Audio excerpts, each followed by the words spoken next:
Putri N singgung soal karma, ngaku ogah balikan dengan Arya Saloka. Masalah rumah tangga aktor Arya Saloka dan Putri N semenjak hadirnya Amanda Manopo masih terus disorot hingga saat ini. Penyebabnya, Arya dan N diduga bercerai karena adanya orang ketiga dalam pernikahan mereka.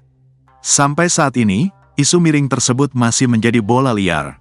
Terkini, Arya dan N dikabarkan sudah resmi bercerai. Beberapa hal mengarah ke perceraian mereka, salah satunya status Arya Saloka yang terpajang di Google sudah berubah jadi duda. Putri N juga terpergok mengakui dirinya sudah menjadi janda saat live. Baru-baru ini Putri N membagikan penggalan puisi romantis. Bait puisi yang dibagikannya tampak menggambarkan tentang seorang laki-laki dan perempuan yang sudah tak lagi bersama. Namun, sang perempuan meminta agar laki-lakinya tak pergi dulu karena dia belum selesai singgah.